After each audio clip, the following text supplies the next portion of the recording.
We welcome Pete Nakos, who is a very, very, very busy man. It's Sunday. Ohio State has a new quarterback. He was an Alabama quarterback not long ago. He was a high school quarterback not long ago. Julian Saiyan, the crown jewel of Alabama's 2024 recruiting class, now an Ohio State Buckeye. Yeah.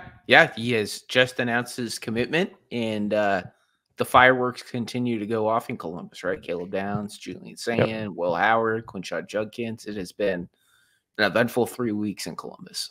Well, and the Caleb Downs one's really interesting. So Caleb Downs, freshman All-America safety from Alabama, when he hit the portal, we all assumed he's from Atlanta. Travaris Robinson, the assistant who recruited him to Alabama, is going to Georgia. Georgia's collective's obviously very interested in Georgia getting one of the best safeties in America. We all assumed Georgia, and then on Friday, Caleb Downs, and the first announcement was actually from the collective itself saying we've signed Caleb Downs. Yeah, welcome to 2024 in college football. But yeah, I mean, man, if you told me Caleb Downs was going to go to Ohio State when the murmurs before he actually went in the portal, you would have stunned me. And that's not a shot at Ohio State. It's just how many people thought, and even how many sources thought it was like a walk to Georgia. And Travaris Robinson at Georgia was supposed to give the Bulldogs the trump card, and it just didn't happen. And now Caleb Downs is going to be a Buckeye and going through spring ball. And I mean, we could talk about this all off season, but I'll just put it out there now. I mean, the standard, what the expectations at Ohio State in 2024 are going to be sky high. They are. I mean, it's feeling like national championship or bust, which I think it's kind of like that at Ohio State every year, but especially now with the 3 consecutive losses to Michigan, they're not playing around. And, at this point where we don't yet know what's going to happen with Jim Harbaugh, we will find out sooner rather than later. But the quarterback thing is interesting because Julian Saiyan, On3 industry, #1 quarterback in the country, #5 overall recruit in the country. And it's an interesting one because we're not entirely sure that he just said, I don't want to play for Kalen DeBoer, because his entry to the portal came right after Austin Mack, who has been at Washington for a year with DeBoer, committed to Alabama. Yeah, I mean, just I had heard murmurs about Julian Saiyan, let's say like 48 hours before he actually went in. But at that point, everyone was like, okay, we expect him to go through spring ball and then go in the portal right after A-Day in April. And that's obviously ultimately what he decided not to do. I heard that quite a few things, and some things like maybe he wasn't the right fit for Kalen DeBoer's system. Obviously, adding Austin Mack was not the best signal for Saiyan in his camp. But yeah, the minute he went in, it was very clear that he wanted to go to Ohio State. And the conversation the last 48, 72 hours has more been at Ohio State about what they wanted to do and if they wanted to take him, and less of trying to convince Julian Saiyan to be a Buckeye. Well, and one of the strangest things about all of this is Ohio State just hired Bill O'Brien as its offensive coordinator. Bill O'Brien was Alabama's offensive coordinator during a lot of Julian Saiyan's recruitment to Alabama. Yeah. I mean, I wrote about it the last couple of days, but yeah, I think there's part of it where Julian Saiyan wants to be developed under Ryan Day, but I think there's a large chunk of it that knows like, hey, I can trust Bill O'Brien. I know how Bill O'Brien is going to go about his business. That's what I'm all about. I want to go be a Buckeye with Bill O'Brien. Yeah. Now, what does this mean for Aaron Noland, who was a top flight recruit in the class of 24? He signed with the Buckeyes. He's from the state of Georgia. I noticed on Sunday afternoon, he tweeted out a picture of himself at the Ohio State upset of Iowa in women's basketball. And he's standing behind Brutus Buckeye and smiling big and says, go, hashtag go Buck. So seems like he's in for the competition for now. I had the chance to speak to Aaron Noland super quick at the Elite 11 finals this summer, and he strikes me as the kind of kid who's not going to run for the hills. He's going to kind of embrace competition. Him and Julian Saiyan have a very similar game. They were two of the better competitors that I saw at the Elite 11 this past summer, and I think, Andy, like Will Howard's going to start this year. Like we all know that. Right. So I think that this now turns into more of, okay, now maybe the table's set for a competition next year. But I definitely think Aaron Nolan strikes me as the kind of guy who's going to stay in Columbus and fight for that job next to Julian Saiyan, and we'll see how everything kind of falls after that. The other big, and I'm using the term literally and figuratively, domino from the hire of Kalen DeBoer, the retirement of Nick Saban, Kaden Proctor, the offensive tackle, who's the #1 offensive line prospect in 2023, comes to Alabama, starts 14 games at left tackle. He is headed home to Iowa, where he initially committed and then flipped to Alabama late in the process. Yeah, that was one where people, A, weren't surprised he went in, and B, everybody expected him to go to Iowa. Like, there was, like, some people at Florida State who were like, ooh, that could be interesting. Ohio State, like, a few others. But, I mean, at the end of the day, everybody knew he was going to go to Iowa. Obviously, there's the funny video going around now where people think Iowa tampered. We don't have to get into that. Basically, they said, keep your head up when he was having some bad times in the middle of the year. Yeah, we don't have to fully dive into that, but what I'm trying to say is, yeah, it was always going to be the Hawkeyes here. Yeah, and I thought it was so Scott Docterman, who I used to work with at the Athletic, had a really interesting column with a good point. And I've talked to coaches about this too. Most coaches, even before all these rule changes, always felt like, hey, you don't burn a kid when he says no to you or when he flips on you. You stay nice, you stay pleasant, and be respectful, because you never know. You might wind up coaching them in another school. You might wind up dealing with them in the NFL. Like, you might wind up dealing with this person again. And now it's even bigger, because if they decide they don't want to be where they were initially, it might be coming right back to you. I mean, obviously Kaden Proctor, but obviously Caleb Downs too. Both young, talented freshmen who both schools kept tabs on them. And I think it goes a little bit deeper too with Kaden Proctor. Obviously, like, he's from Iowa, and that flip to Alabama. I mean, it happened at the like final hour. It was not something that happened like 3 months before National Signing Day. And you heard the homesickness rumors too, right, throughout spring practice, throughout the summer. So it makes sense. Yeah, no, 100%. And I think the other thing too is, right, like Oregon was in like a lot of big schools wanted Kaden Proctor, and he decided to stick with Iowa until it was Alabama. Yeah. And also, you don't go to Iowa because you want to play in a great offense, because you're not going to. Like, I think we figured that out over the last few years. Now they've produced some good offensive linemen, but right now that they're not running a very dynamic offense. So, but this will be just a case study, what has happened, the domino effect, because you've got an Arizona quarterback following Jed Fish to Washington now. We mentioned Austin Mack, a Washington quarterback, following Kalen DeBoer to Alabama. How much of this following are we going to see down the line? Yeah, I mean, I think it's going to continue to cascade, and obviously we have to see about Michigan, and that's completely separate. But like Buffalo just found its new head coach today, because their head coach went to be an assistant at Alabama. And I guess the other thing that I think about too is, like, you think about Lincoln Riley and Ryan Day, and like Bob Stoops and Urban Meyer wanted to hand it off. And I guess maybe it's the youngin in me where I was kind of like, oh yeah, I guess that's a smart idea. But now covering it all, I'm like, wow, that was genius. Like, I would never want to be an athletic director and know that my 72 or whatever year old head coach is going to retire, and he built this program, and like seeing what's going to happen now. Well, I'll bring this up because I have a column running on Monday at On3 about this very situation.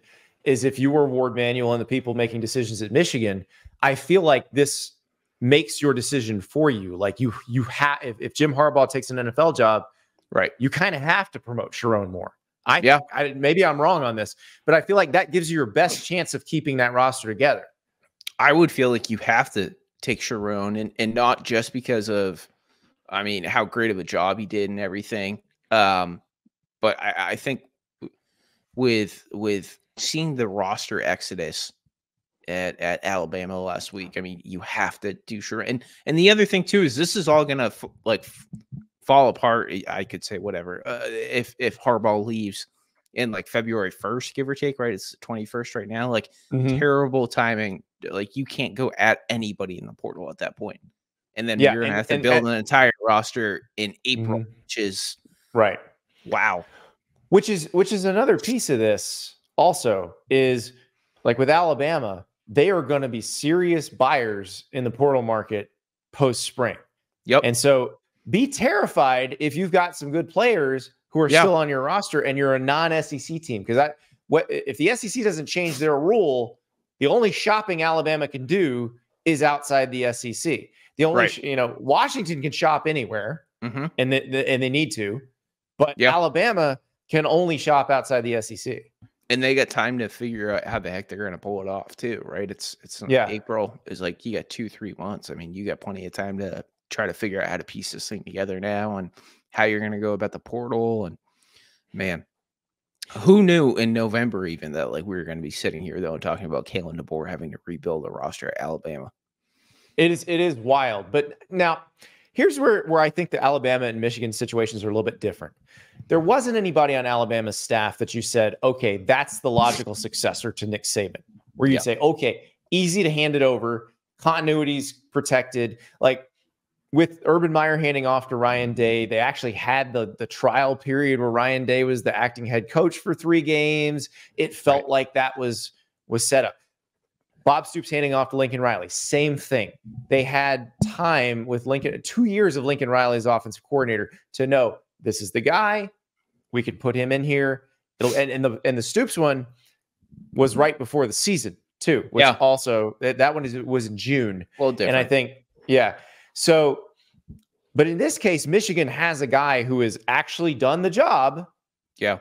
And you'd think would be respected enough by the players to keep it together. And I still think whether they can keep Ben Herbert, the strength coach, has a lot to do with how the roster stays together if it happens. But you're right. And the other part of it is, like, from an economic standpoint, if you're those players, there's going to be a period where you're the only people who could go in the portal. Like once the Bama and Washington and Arizona windows close, that makes you more valuable. Oh my gosh, it makes you so much more valuable. If you're the only quarterback in the transfer portal for a minute and you think about like everywhere that still is shopping for a quarterback, I mean, who cares what your stats are or what your star ranking is? You're definitely going to at least go on a visit, if not probably get an offer. So it's if anyone thinks the offseason is like even close to done now that like some Alabama pieces fell, like you haven't seen anything until Jim Harbaugh retires. I'm not retires. Jeez, I'm losing my mind. No. Hey, listen, if he leaves for the NFL, we don't cover the NFL. So to us, he's gone. But and we don't know what's going to happen. I'm gonna put the disclaimer out there for the Michigan fans. We do not know if he's leaving for the NFL.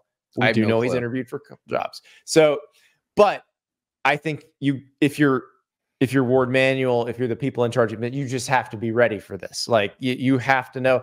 And I do wonder, Pete, if they were even considering going outside, which I don't know if they were or not, but does the last week and a half just tell you, don't do that? Right.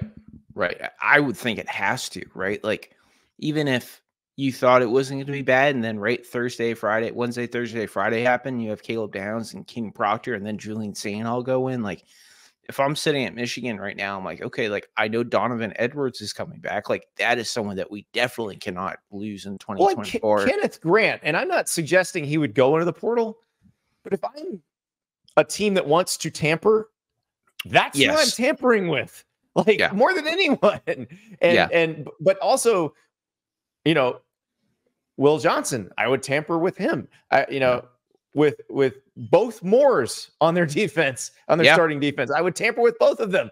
Like, and that's the thing, that they've got to play some serious defense if Harbaugh leaves, regardless of whether they promote Sharon Moore or hire somebody else. I would say Ward Manuel's 2 biggest things right now are 1, retain Sharon Moore as head coach, and then 2, put together the most appealing deal for Jesse Minter to stay put for another year. Yeah, and that's the one I'd be worried about, because if Harbaugh goes to the NFL, Jesse Minter's probably his DC. And that's but again, I keep saying this, and I don't know if this is true or not, But I feel like if Harbaugh goes to the NFL on great terms with Michigan, that not only does the John Harbaugh defensive coordinator internships program stay open, a Jim Harbaugh defensive coordinator internship program opens as well. So they would just be funneling their hottest young prospects into the Michigan defensive coaching staff. Yeah. Yeah. Maybe you could even get an offensive pipeline going too. Yeah, exactly. Exactly. Yeah. You can turn this into something that can help you for years and years, or you can say, we're going to hire outside and just blow it all up now. It's crazy. But I will going back to Alabama, I keep thinking about this, Pete, and I'm curious to get your thoughts on it. This looks terrible right now. I feel like in a year when Kalen DeBoer and his staff have been there, have had a full cycle to recruit, that we're going to look back on this and be like, maybe it wasn't that. Because it's not all of Alabama's players. Like, a lot of Alabama's returning starters are still there. They still have more 4- and 5-star talent on their roster than almost anybody else. Like, it's not the disaster we're painting it as because we're prisoners of the moment. I'm not going to disagree with you. I think that's a great point. I think, though, next December and January is going to be very telling of how people feel about Kalen DeBoer. He's going to have time to go in the portal and rebuild. You're right that not everyone is left. He'll also have a full recruiting cycle. I mean, I just think next, early off season, December, January, I think we'll either be praising Kalen DeBoer because Alabama will be in the 12-team playoff or very close to it, or there's going to be a lot of naysayers out there who are questioning National Signing Day, losing a lot of talent. I mean, the next 8 months or so are going to be very telling of how this is all going to go, in my opinion. Yeah, and how they play is going to determine a lot of it too. If they're kicking everybody's butt, then I think everybody just gets on the train and it's good. But yeah, no, it is going to be a fascinating next few months. And as you pointed out, this offseason ain't over yet. Like there may be a brief lull. Like if Harbaugh comes back, there's probably a lull. Probably. Through spring practice. But then once that spring window opens, it's Katie bar the door again. Yeah. I mean, those 2 weeks in April, I've talked about it on Twitter. You and I maybe even talked about it, but I am expecting full-blown chaos in April. You have time for your boosters and donors to funnel some more money to the collectives. You have time for scouting departments to evaluate tape and try to figure out who might go in and maybe who's even worth tampering with. And you have time to figure out what the positional needs are. Do we need a quarterback? Do we need a lineman? I mean, April is the time to really nitpick and take your roster from good to we're going to compete for a Big Ten title or an SEC title. Well, and Michigan's a prime example of that. Is it Ladarius Henderson was a post-spring pickup last year. That was a very key pickup. They're starting left tackle. So yeah, this is not slowing down anytime soon. Who you got your eye on in the portal right now? There's some guys that it seems like have popped up the last few days that a lot of people are interested in. There's a lot of old linemen from Washington still kind of on the board. And does Alabama line them? I'm not so sure. That'll be interesting to watch. Obviously, Noah Fifita and LC Sting at Arizona. That's a really big one. And then Jonah Coleman, the Arizona running back. I mean, some people pegged him immediately going to Washington. He's in the portal right now, but he strikes me as someone who might have second thoughts about leaving Tucson. Yeah, Nate Kalepo, starting left guard from Washington, visited Miami last week. Our Zach Berry at OM Spirit reporting that he's looking at Ole Miss now. That's going to be because those guys don't grow on trees, and it's not always a Caden Proctor story where it's just going home. So this one will be interesting because that's a major value that can be picked up in the portal that you normally can't. So the one other thing I'll mention too is this weekend was eerily quiet, not a lot. So I'm waiting one of these schools to just unload 5 people going in the portal. Never stops. Never stops. Pete Nakos, thank you so much. You bet. Thanks so much, Andy. Thank you so much for watching. Just a reminder, subscribe to this channel right here so you never miss an episode of Andy Staples On 3. And oh, by the way, watch all the other great videos on the On3 Sports YouTube channel.